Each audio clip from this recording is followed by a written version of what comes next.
Hello दोस्तों, अगर आप मेरे चैनल को सब्सक्राइब कर रखे हो और अगर आप मेरे चैनल को फॉलो कर रहे हो तो आपको पता है कि इस वक्त हम एडवांस एक्सेल में पावर पिवट सीरीज को सीख रहे हैं। पावर पिवट सीरीज के सफर में मैंने आपको सबसे पहले इंट्रोडक्शन सिखाया, पावर पिवट का इंट्रोडक्शन दिया आपको, पावर पिवट इंस्टॉलेशन आपको बताया, डेटा इंपोर्ट करना आपको सिखाया, साथ ही साथ पावर पिवट में मैंने रिलेटेड फंक्शन के बारे में भी आपको बताया। पावर पिवट में डेटा मॉडल क्रिएट करना सिखाया और पावर पिवट में ही मैंने आपको लार्ज फाइल को कंप्रेस करके भी दिखाया। इसके साथ ही पावर पिवट में अगर आपके पास 2 से ज्यादा टेबल हैं, 3 टेबल हैं या इससे ज्यादा भी टेबल आपके पास है तो उनके बीच में रिलेशनशिप क्रिएट करके भी मैंने आपको दिखाया पावर पिवट में। आज मैं बात करने वाली हूँ पावर पिवट की हेल्प से पिवट टेबल क्रिएट करना। उससे पहले मैं आपसे कुछ क्वेश्चंस करती हूँ। देखिए, मेरे पास यहाँ पर एक शीट ओपन है, मेरे पास यहाँ पर एक्सेल की एक शीट ओपन है जिसमें मेरे पास ये एक कस्टमर फाइल है। ये देखिए, यहाँ पर नीचे आपको मिलेगी एक कस्टमर की शीट मिलेगी। यहाँ पर आपको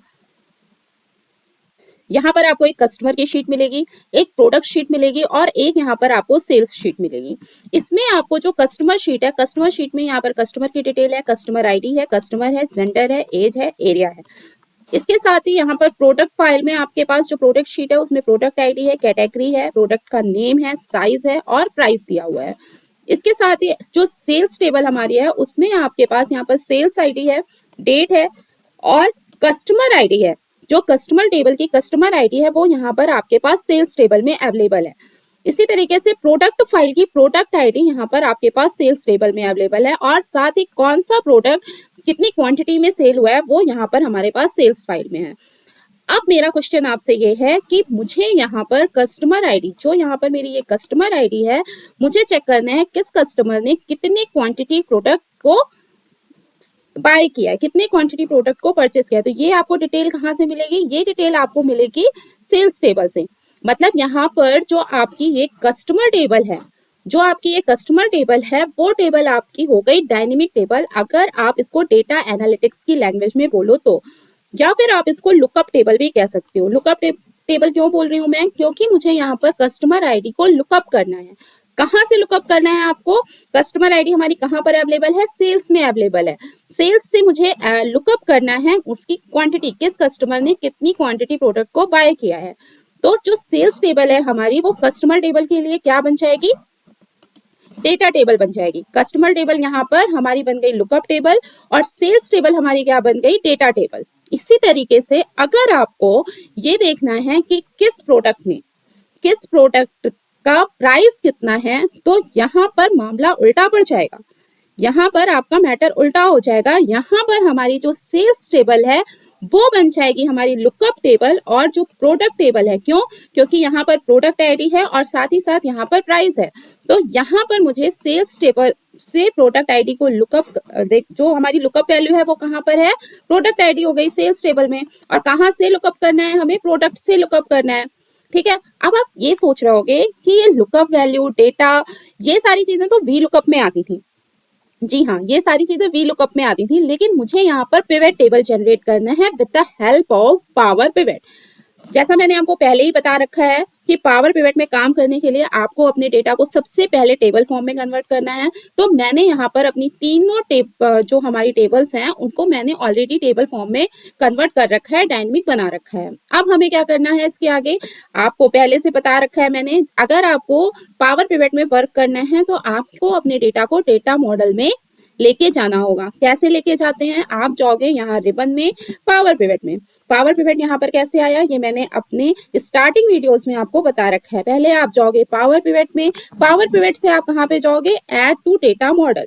ऐड टू डेटा मॉडल में आप जाओगे। इस पे क्लिक करते ही जो आपकी ये टेबल है, जिस टेबल पे आप हो, मैं कस्टमर पे हूँ, ये डेटा मॉडल में जाकर ऐड हो जाएगी। ये देखिए, थोड़ा सा प्रोसेसिंग में टाइम लेता है।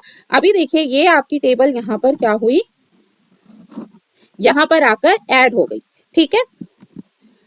अभी इसके बाद यहाँ पर इस टेबल को हम नाम दे देते हैं कस्टमर। अगर आप पहले से इस टेबल को नाम दे दोगे डिजाइन टेबल में जाकर तो आपको यहाँ पर चेंज नहीं करना पड़ेगा। जो मैंने यहाँ पर चेंज किया, देखिए यहाँ पर मैंने ये इसको लिख के चेंज किया। अगर आप पहले से अपनी टेबल को नाम दे दोगे तो आपको यहाँ पर नहीं लिखना पड़ेगा। इसके बाद फिर से आप जाओगे अपनी एक्सेल फाइल में, आप फिर से अपनी एक्सेल फाइल में जाओगे और अपने दूसरे डेटा को, जो प्रोडक्ट फाइल का डेटा है, इसको भी आप ऐड टू मॉडल करोगे।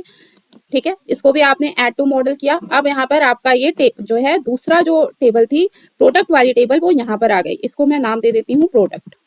ठीक है, इसको हम नाम दे देते हैं प्रोडक्ट। इसके बाद फिर अभी आपको अपनी सेल्स वाली फाइल को भी डेटा मॉडल में ऐड करना पड़ेगा। ठीक है, आपकी जो सेल्स वाली फाइल है, जो आपकी ये सेल्स वाली फाइल है, इसको भी हम डेटा मॉडल में ऐड कर लेते हैं। Add to data model. अभी आपकी ये सेल्स वाली फाइल भी यहाँ डेटा मॉडल में आ गई है। ठीक है, अभी आपकी ये सेल्स वाली फाइल भी डेटा मॉडल में आ गई है। इसका भी हम नाम चेंज कर देते हैं और लिख देते हैं इसको सेल्स। ठीक है, ये तो अभी मैंने बहुत ही बेसिक काम किया। अभी मैंने क्या किया, अपनी सारी टेबल्स को उठा के डेटा मॉडल में ऐड कर दिया। अब मुझे पावर पिवट इंटरफेस पे ये हमें डेटा दिख रहा है, ये हमें दिख रहा है डेटा व्यू में। हमें इसको देखना है डायग्राम व्यू में। कैसे देखोगे आप डायग्राम व्यू में? डिजाइन में जाओगे, आप ऊपर डिजाइन में जाओगे और डिजाइन में आपको यहाँ पे साइड में डेटा व्यू और डायग्राम व्यू का ऑप्शन मिलता है। मैंने पहले भी वीडियोस में बताया हुआ है आपको। डायग्राम व्यू से रिलेशनशिप क्रिएट करना इजी होता है। आप डायग्राम व्यू में क्लिक करोगे तो आपका डेटा कुछ आपको ऐसे दिखेगा। बाकी आप डिजाइन में जाकर यहाँ पे रिलेशनशिप्स का ऑप्शन आता है, आप यहाँ से भी रिलेशनशिप डेवलप कर सकते हो। मुझे डायग्राम व्यू से रिलेशनशिप डेवलप करना ईजी लगता है। चलिए, अभी यहाँ पर हमें क्या करना है, सेल्स में हमारे पास कस्टमर आईडी है जो कस्टमर के कस्टमर आईडी से मैच हो रही है। तो हम क्या करेंगे, सेल्स की कस्टमर आईडी को कस्टमर की कस्टमर आईडी से रिलेट कर देंगे। ठीक है, सेल्स की कस्टमर आईडी को हमने कस्टमर की कस्टमर आईडी से रिलेट कर दिया। इसी तरीके से सेल्स की प्रोडक्ट आईडी प्रोडक्ट के प्रोडक्ट आईडी से मैच हो रही है, तो हम सेल्स की प्रोडक्ट आईडी को प्रोडक्ट के प्रोडक्ट आईडी से मैच कर देंगे। आपको सिंपल यहाँ से पकड़ना है और यहाँ पर ड्रैग करना है बस। अभी देखिए मैंने दोबारा करा तो यहाँ पर ये लिखा आ गया, you can not create a relationship because relationship already exist. Okay, ठीक है, अभी हमने यहाँ पर रिलेशनशिप डेवलप कर दिया। अब हमको क्रिएट करना है क्या, हमारा वीडियो किस पे चल रहा है, पिवट टेबल क्रिएट करने पे। हमें पिवट टेबल क्रिएट करना है। हम होम पे जाएंगे, होम में आपको यहाँ पर ऑप्शन मिलता है पिवट टेबल का। आप पिवट टेबल पर क्लिक करो, यहाँ से पिवट टेबल पर जाओ और जैसा आप पिवट टेबल हमेशा बनाते हो, आपसे पूछता है न्यू वर्कबुक या एग्जिस्टिंग वर्कबुक, एग्जिस्टिंग वर्कशीट। तो आपको जो लेना है आप ले लो। मैं न्यू वर्कशीट ले लेती हूँ। यहाँ से न्यू वर्कशीट पे क्लिक किया तो यहाँ पर ये मेरा ये पिवट टेबल बनकर आ गया। ठीक है, अभी मुझे यहाँ से देखिए ये क्या हो रहा है, इसका यहाँ पर पिवट टेबल फील्ड नहीं दिख रहा है। क्यों नहीं दिख रहा है? यहाँ से पिवट टेबल एनालाइज में जाते हैं, फील्ड लिस्ट पे जाके इसको हम ऑन कर देते हैं, जैसा मैंने आपको पहले भी पिवट टेबल सीरीज में बता रखा है। आप कहाँ गए, पिवट टेबल एनालाइज में गए रिबन में, और पिवट टेबल एनालाइज से आप जाकर यहाँ फील्ड लिस्ट पे क्लिक करोगे तो ये जो पिवट टेबल फील्ड है आपको यहाँ पर शो होने लगेगी, अगर नहीं शो हो रही है तो। अभी आप देखो यहाँ पिवट टेबल फील्ड में आपको यहाँ पर तीनों टेबल्स दिख रही हैं, कस्टमर, प्रोडक्ट और सेल्स। कस्टमर का आपका जितना भी डिटेल है वो यहाँ पर दिख रहा है। इसी तरीके से प्रोडक्ट का जितना डिटेल है वो दिख रहा है और सेल्स की जितनी डिटेल है वो आपको दिख रही है। अब आपको यहाँ पे पिवट टेबल जनरेट करना है, आपको जो लेना है आप ले सकते हो। मुझे कस्टमर से लेना है क्या, कस्टमर टेबल से मैं ले लेती हूँ यहाँ पर एरिया। एरिया को मैं डाल देती हूँ रो में। इसी तरीके से प्रोडक्ट टेबल से आपको क्या लेना है, प्रोडक्ट टेबल से मैं ले लेती हूँ कैटेगरी। कैटेगरी को मैं कॉलम में रख देती हूँ। ठीक है, देखिए कितनी इजीली यहाँ पर आप तीन टेबल्स के बीच में रिलेशनशिप क्रिएट करके आराम से पिवट टेबल बना ले रहे हो। ठीक है, इस तरीके से उसके बाद आपको क्या करना है, सेल्स में जाना है। सेल्स से आपको क्वांटिटी लेनी है, आप क्वांटिटी ले लो, क्वांटिटी को डाल दो वैल्यू में। ये देखिए ये आपका यहाँ पर पिवट टेबल बनकर आ गया। अगर आपने रिलेशनशिप डेवलप नहीं किया होता तो ये जो पिवट टेबल आपको यहाँ पे दिख रही है ना, इसकी वैल्यू आपको बड़ी अजीब सी दिखती है। हो सकता है सारी वैल्यू सेम दिख रही होती है या आपको यहाँ पर ग्रैंड टोटल सेम दिख रहा होता। इस तरीके से अगर आपने रिलेशनशिप डेवलप नहीं किया होता या अगर आपका रिलेशनशिप गलत तरीके से डेवलप हुआ होता तो आपको ये पिवट टेबल यहाँ पे थोड़ी अजीब सी दिखती है। अगर मान लीजिए कभी आपके साथ ऐसा होता है कि आपको ये पिवट टेबल थोड़ी अजीब सी दिख रही है तो आप क्या करोगे, आप यहाँ से जाओगे, देखिए सबसे पहले आप अपने पावर पिवट पे जाओगे और पावर पिवट से आप जाओगे मैनेज में। मैनेज में जाने के बाद आपका ये डायग्राम व्यू ओपन हो जाएगा। फिर यहाँ पर आप अपने रिलेशनशिप को रिक्रिएट कर लेना। डिजाइन में जाकर मैनेज रिलेशनशिप में जाकर अपने पुराने रिलेशनशिप को यहाँ से डिलीट करना और आप अपने हिसाब से जो भी रिलेशनशिप आपको डेवलप करना है आप यहाँ से जाके या एडिट में जाके आप यहाँ से रिलेशनशिप डेवलप कर सकते हो, या नया रिलेशनशिप क्रिएट करना है तो आप यहाँ से न्यू रिलेशनशिप भी क्रिएट कर सकते हो। इस तरीके से आप पावर पिवट की हेल्प से आराम से अपना पिवट टेबल बना सकते हो। अगर आपके पास मल्टीपल टेबल है और आप मल्टीपल टेबल को कंबाइन नहीं करना चाहते हो तो आप इसको डेटा मॉडल में ऐड करके पिवट टेबल क्रिएट कर सकते हो। उम्मीद करती हूँ मेरा ये वीडियो आपके लिए बहुत ही यूजफुल होगा, आपको पसंद आया हो तो लाइक करना, शेयर करना और अगर पहली बार मेरे चैनल पर आए हो तो सब्सक्राइब कर देना। इससे मेरा थोड़ा मोटिवेशन बना रहता है। बाकी मिलते हैं अगले वीडियो में। अभी के लिए थैंक यू।